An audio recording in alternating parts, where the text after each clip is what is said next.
जय श्री श्याम, जय Sitaram. The vastu channel पर बना रहे आप सभी का प्यार कर एक दीजिए लाइक। जगत के पालनहार भगवान विष्णु और माता लक्ष्मी जी को प्रसन्न करने के लिए मोक्षदा एकादशी तिथि को अत्यंत महत्वपूर्ण माना जाता है। ये व्रत मार्गशीर्ष मास के शुक्ल पक्ष की एकादशी तिथि को होता है। इसके साथ ही जातक अपने पूर्वजों की मोक्ष प्राप्ति के लिए इस दिन उपवास भी रखते हैं। इसी दिन भगवान श्री कृष्ण ने अर्जुन को गीता का उपदेश दिया था, जिसके कारण मोक्षदा एकादशी के दिन गीता जयंती का पावन पर्व भी मनाया जाता है। तो आइए आज मोक्षदा एकादशी के शुभ मुहूर्त और व्रत पारण के बारे में जानते हैं। एकादशी तिथि प्रारंभ होगी 11 दिसंबर बुधवार को सुबह 3:40 से और सारा दिन एकादशी तिथि रहने के बाद 11 दिसंबर बुधवार की ही मध्य रात्रि देखा जाए तो ये 12 दिसंबर गुरुवार का समय होगा। मध्य रात्रि 1:09 AM तक बुधवार की ही मध्य रात्रि को एकादशी की तिथि समाप्त हो रही है। और क्योंकि इस बार एकादशी की तिथि केवल एक ही दिन है, तो इसलिए 11 दिसंबर बुधवार को ही एकादशी का व्रत रहेगा। इसी दिन गीता जयंती मनाई जाएगी। एक दिन पहले यानी 10 दिसंबर मंगलवार के दिन दशमी तिथि के नियमों का पालन किया जाएगा। इस बार चाहे गृहस्थ जन हो या वैष्णव जन हो, सभी केवल 11 दिसंबर बुधवार को ही एकादशी का व्रत रखेंगे। अब इस दिन रहने वाले मुहूर्त के बारे में तो 11 दिसंबर बुधवार को ब्रह्मा मुहूर्त का समय रहेगा।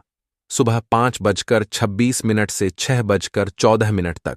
प्रातःकाल पूजा का मुहूर्त सुबह 5:42 से 7:04 तक रहेगा। शाम की पूजा का मुहूर्त शाम 5:25 से 6:47 तक रहेगा और राहुकाल दोपहर 12 बजे से 1:30 बजे तक रहेगा। राहुकाल के समय में पूजा पाठ या कोई भी शुभ काम करने बचना चाहिए। और इस बार एकादशी व्रत के दिन दोपहर 2:27 से भद्रा लग रही है, जो कि मध्य रात्रि 1:09 तक समाप्त भी हो जाएगी। और क्योंकि इस बार भद्रा का जो वास है वो स्वर्गलोक में है, और जब स्वर्गलोक में भद्रा का वास होता है तो पृथ्वी लोक पर शुभ फल देने वाली मांग मानी जाती है। इसलिए भद्रा का ज्यादा विचार आपको नहीं करना चाहिए। आप शाम की पूजा निश्चित होकर बिना किसी परेशानी के कर सकते हैं, चाहे का समय ही क्यों न हो, क्योंकि स्वर्गीय भद्रा अमृत ये लोक स्थिता भद्रा सर्वकारी विनाशिनी संस्कृत पीयूष धारा के अनुसार जब भद्रा का वास स्वर्गलोक पाताल लोक में होगा तब वह पृथ्वी लोक पर शुभ फल प्रदान करने में सक्षम होगी। और अगर भद्रा का वास मृत्यु लोक पर होता है तब वह कष्टकारी समय माना जाता है। और यही कारण है कि आपको इस बार की भद्रा का बिल्कुल भी नहीं करना चाहिए। आज की तिथि प्रारंभ होगी 11 दिसंबर बुधवार को मध्य रात्रि 1:10 से देखा जाए तो ये 12 दिसंबर गुरुवार का समय रहेगा।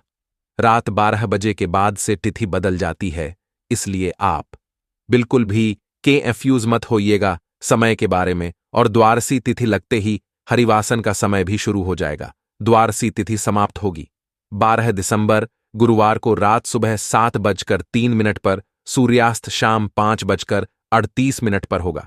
ब्रह्मा मुहूर्त का समय सुबह 5:26 से 6:14 तक रहेगा।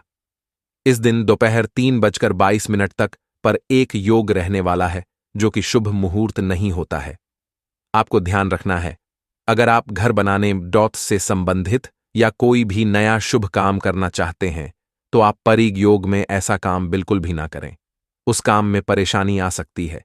यदि आप करते हैं या बहुत सारी बाधाएं आ सकती हैं या कष्ट भी आपको मिल सकता है। और उसके बाद में शिव योग प्रारंभ हो रहा है, जो कि शुभ योग माना जाता है। अश्विनी नक्षत्र सुबह 9:52 तक रहेगा और उसके बाद में भरणी नक्षत्र प्रारंभ हो जाएगा। अभिजीत मुहूर्त इस दिन सुबह 11:59 से दोपहर 12:41 तक रहेगा। राहुकाल दोपहर 1:30 बजे से 3 बजे तक रहेगा। हरिवासन यह पहला 12 दिसंबर गुरुवार को सुबह लगभग 6 बजे तक समाप्त हो जाएगा। हरिवासन के समय में आप भगवान श्री हरि की पूजा कर सकते हैं और सुबह जो भी भोग आदि है या सुबह की जो पूजा है वो आप हरिवासन के समय कर सकते हैं। लेकिन भूलकर भी हरिवासन के समय में एकादशी का व्रत नहीं खोलना चाहिए। व्रत खोलने को व्रत का पारणा करना कहते हैं।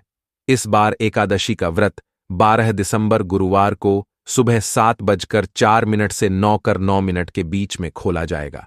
दोस्तों, आशा है कि आज की इस प्रस्तुति में बताई गई जानकारी आपको अच्छे से समझ आ गई होगी। वीडियो अच्छा लगा हो तो एक लाइक और चैनल को सब्सक्राइब अवश्य करें। धन्यवाद।